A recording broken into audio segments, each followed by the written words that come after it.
Hello दोस्तों, कैसे हैं आप लोग? आई होप अच्छे होंगे। आज मैं करने वाला हूँ बिहार स्पेशल कॉपी की सीरीज का पार्ट 8, जिसमें हम लोग कवर करेंगे 56 में पूछे गए सभी प्रश्नों के उत्तर। तो आज का पहला प्रश्न है, बिहार के प्रथम मुख्यमंत्री कौन थे? तो देखिए, बिहार के प्रथम मुख्यमंत्री थे श्री कृष्ण सिंह। ये कब हुए थे? तो ये 1937 में 1935 अधिनियम के तहत। तो आजादी से पहले थोड़े दिन के लिए मोहम्मद यूनुस बने थे भी। कौन बने थे थोड़े दिन के लिए? मोहम्मद यूनुस, मात्र मुश्किल से 1 से 1.5 महीने 2 महीने के लिए, मई जून जुलाई 3 महीने के लिए लगभग। ठीक है। तो पहला मंत्रिमंडल था जिसका गठन हुआ था, उसमें श्री कृष्ण सिंह बने मुख्यमंत्री। तो यहाँ पे एक सवाल उठता है, क्या अगर जो पूछा जाएगा कि पहले मुख्यमंत्री कौन थे, तो सीधा जवाब श्री कृष्ण सिंह। लेकिन अगर पूछा गया कि प्रथम प्रीमियर, तो प्रथम प्रीमियर जो मुख्यमंत्री थे ये थे मोहम्मद यूसुफ। तो मोहम्मद यूसुफ जो बने थे, ये बने थे 1 अप्रैल 1937 से लेकर के 19 जुलाई 1937 तक। ठीक है। तो मेन रूप से क्या हो जाएगा इसका सही आंसर? श्री कृष्ण सिंह। लेकिन कुछ ही समय के बाद इन्होंने तुरंत इस्तीफा दे दिया था 1938 में। 1938 में इस्तीफा दे दिया था। इसलिए दे दिया था इस्तीफा कि राजनीतिक कैदी वगैरह जो थे उसकी रिहाई की बात चल रही थी, लेकिन वहां पे अंग्रेज सरकार उनकी बात को नहीं माना, इसलिए इन्होंने इस्तीफा दे दिया था। आगे चल के फिर 1939 में इस्तीफा दे दिया इन्होंने, पूरा कैबिनेट कैबिनेट के साथ। क्योंकि 1939 से 45 के बीच में जो युद्ध हुआ था, तो 1939 में युद्ध में सभी भारतीयों को झोंक दिया गया था अंग्रेजों के द्वारा, बिना कोई पूछे माते। इसलिए पूरे कैबिनेट जितने कांग्रेस प्रदेश में थे, कांग्रेस की सरकार, सब जगह से ये लोग इस्तीफा दे दिए थे। अगला प्रश्न, बिहार में कांग्रेस का प्रथम अधिवेशन कहाँ रखा गया था? तो बिहार में प्रथम अधिवेशन जो रखा गया था, ये रखा गया था पटना में। ठीक है। तो पहला अधिवेशन पटना में हुआ था 1912 में, पटना के बांकीपुर में। अभी अभी कुछ दिन पहले यहाँ पे उपचुनाव हुए हैं। ठीक है। तो यहाँ पहला अधिवेशन जो हुआ बांकीपुर में, तो इसके अध्यक्ष कौन थे? तो इसके अध्यक्ष जो थे आर.एन. मधोलकर। आर.एन. मधोलकर। दूसरा अधिवेशन कब हुआ? तो दूसरा अधिवेशन हुआ 1922 में, जो हुआ गया में। ठीक है। तो इसके थे चित्तरंजन दास अध्यक्ष। आगे चल के फिर उस समय बिहार प्रांत का ही हिस्सा हुआ करता था रामगढ़। तो फिर वहां एक रामगढ़ में हुआ था, जिसके अध्यक्षता किए थे अबुल कलाम आजाद के द्वारा किया गया था। जयप्रकाश नारायण को कौन सी उपाधि दी गई थी? तो देखिए, जयप्रकाश नारायण को जो उपाधि दी गई थी, ये दी गई थी इनको लोकनायक।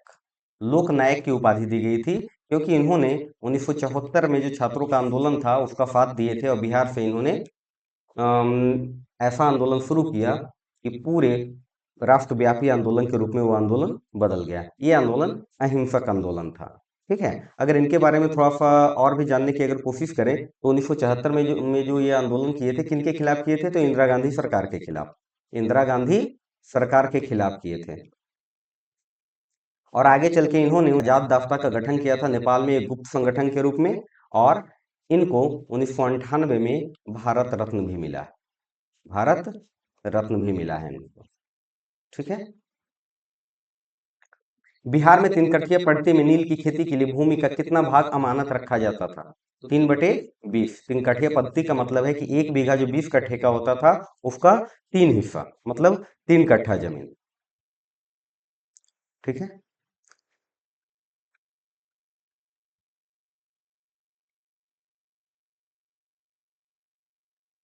हाँ, एक प्रश्न और है, छूट गया था। बिहार की स्थापना कब की गई थी? तो बिहार की स्थापना की गई थी 1912 में। इसकी जो घोषणा हुई थी, ये हुआ था 12 दिसंबर 1911 को दिल्ली दरबार में। जॉर्ज पंचम आए हुए थे और हॉर्डिंग थे तत्कालीन वायसराय। और उसके बाद जो इसकी अधिसूचना जारी हुई, ये अधिसूचना जारी हुई 22 मार्च 1912 को। इसी दिन को हम लोग बिहार दिवस के रूप में मनाते हैं। उस समय बिहार के साथ साथ बिहार प्रांत में उड़ीसा भी था, जो कि बाद में 1 अप्रैल को उड़ीसा बिहार से अलग हो गया। 1 अप्रैल 1936 को उड़ीसा अलग हो गया। और 15 नवंबर 2000 को बिहार से झारखंड अलग हो गया। ठीक है, तो झारखंड और इधर उड़ीसा। चलिए, तो तीन कठिया पट्टी समझ लिए। रामविलास पासवान ने अपना राजनीतिक सफर किस राजनीतिक दल से शुरू किया था? इनका इतिहास बहुत अच्छा रहा है, राजनीतिक कैरियर इनकी बहुत अच्छी थी। इन्होंने सबसे पहले अपना संयुक्त सोशलिस्ट पार्टी से इन्होंने चुनाव लड़ा। आगे चल के इन्होंने अपनी पार्टी लोक जनशक्ति पार्टी बनाई। तो सबसे पहले बार ये 1960 और 70 के दशक में इन्होंने शुरुआत की राजनीतिक जीवन की, और पहला चुनाव इन्होंने 1969 में संयुक्त सोशलिस्ट पार्टी से लड़े और विधानसभा पहुंचे। आगे चल के इन्होंने फिर 1974 में इंदिरा गांधी के खिलाफ आवाज उठाई, छात्र आंदोलन का साथ दिए, जेल भी गए, और फिर 1977 में इन्होंने जनता पार्टी के चुनाव चिन्ह पे चुनाव लड़ा। ठीक है, अब पहली बार लोकसभा पहुंचे। तो ये लोकसभा कब पहुंचे? तो लोकसभा पहुंचे 1977 में। ठीक है, इनका जो इतिहास अगर देखा जाए तो 9 बार लोकसभा सांसद बने, लोकसभा सांसद, और 2 बार राज्यसभा सांसद। ठीक है, फिर इन्होंने आगे चल के सन 2000 में लोक जनशक्ति पार्टी का गठन किया। लोक जनशक्ति पार्टी का गठन किया। उसके बाद इनकी मृत्यु हो जाती है 8 अक्टूबर 2020 को। ठीक है, और 2021 में फिर इनको मिलता है पद्म विभूषण, पद्म भूषण, पद्म भूषण मिलता है इनको मरणोपरांत। ठीक है, बिहार के राजनीतिक स्वर्गीय रघुवंश प्रसाद सिंह पहली बार किस लोकसभा से निर्वाचित हुए थे? तो ये 11वीं लोकसभा में इनको जीत मिली थी। इनको मनरेगा मैन के नाम से भी जाना जाता था। इनका जो क्षेत्र था ये था वैशाली। ठीक है, तो इन्होंने इससे पहले अपनी विधानसभा में जो पहुंचे थे, तो विधानसभा में ये पहुंचे थे 1977 को जनता पार्टी से। ठीक है, और आगे चल के उन्होंने 11वीं लोकसभा का जो चुनाव हुआ था 1996 में, इसमें जनता दल की तरफ से ये वैशाली सीट से चुनाव लड़े और जीत के ये पहुंचे लोकसभा। इनको मनरेगा मैन से भी जाना जाता है, मनरेगा मैन।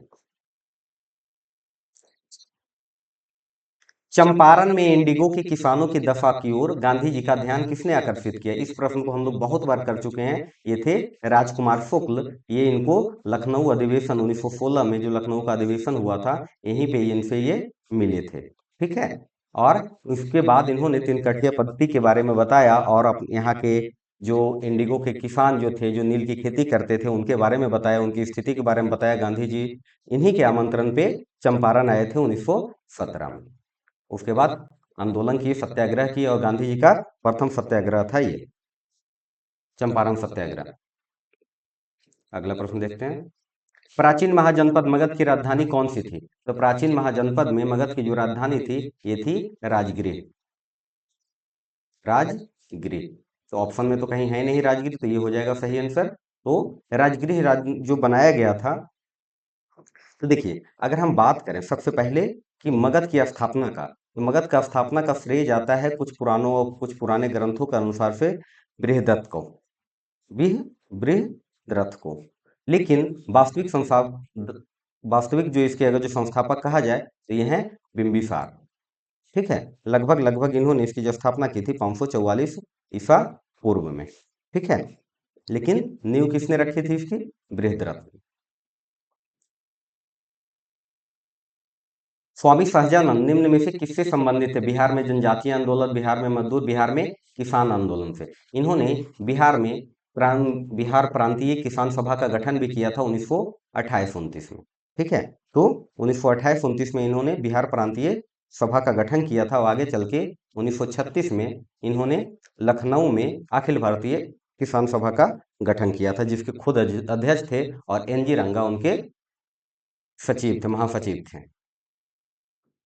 निम्न में से कौन सा भारत में गांधी का प्रथम सत्याग्रह आंदोलन था? उनमें से सविनय अवज्ञा का प्रयोग किया था, तो ये था चंपारण आंदोलन।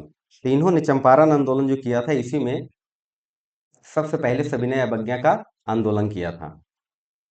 और इसी के बाद ये प्रत्यक्ष रूप से राजनीति में एक्टिव हो गए थे गांधी जी।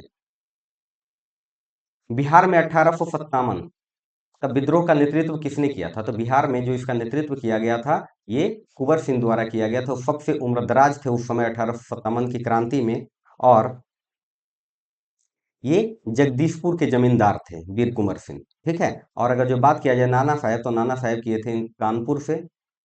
तात्या टोपे कानपुर में ही इनको सहयोग दिए थे। ठीक है। चलिए, जनजाति और जिलों को निम्न जोड़ों से कौन सा जोड़ा सही नहीं है? तो देखिए, संथाल, संथाल जो जनजाति है ये बांका जिला में है, तो ये सही है। मुंडा जमुई नहीं, मुंडा जो है ये बिहार के उत्तरी बिहार में है, कहा जा सकता है ये कटिहार में है, तो ये सही नहीं है। मतलब सही, जो सही नहीं है, जो गलत है वही सही है। तो क्वेश्चन के अनुसार से ऑप्शन हो जाएगा, मुंडा कहाँ है? कटिहार में। लगभग इनकी जो जनसंख्या है लगभग 4% से ज्यादा है। ठीक है, 4% से ज्यादा जन। उराव जनजाति जो है वो सुपौल जिला में, खरवार भागलपुर जिला में, ये सब सही है। बिहार राज्य के कुल भौगोलिक क्षेत्र के तुलना में समस्त वन्यक्षों का प्रतिशत, यानी वन्य आवरण, वन्य आवरण कितना है पूरे भौगोलिक क्षेत्र के अनुसार से?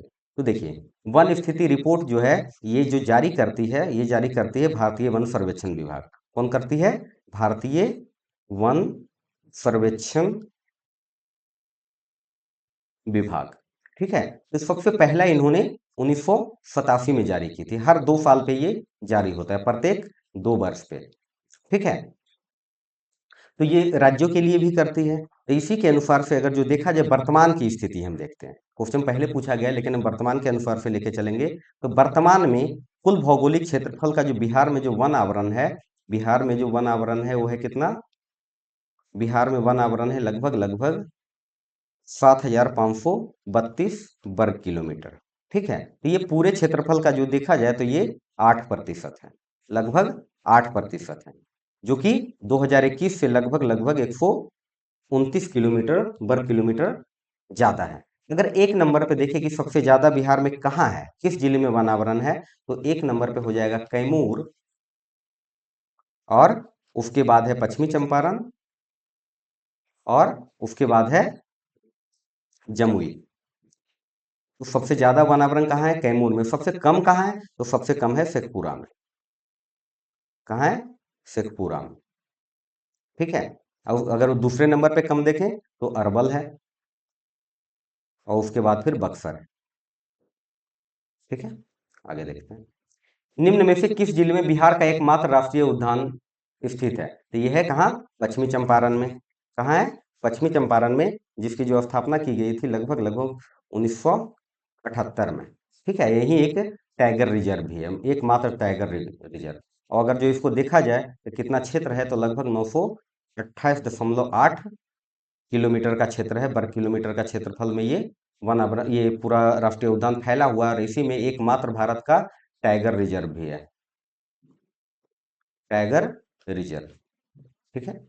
बिहार के निम्न जिलों में से किस जिले में पिडमोन स्वैप मिट्टी पाई जाती है? तो ये पश्चिमी चंपारण में। कहाँ पाई जाती है?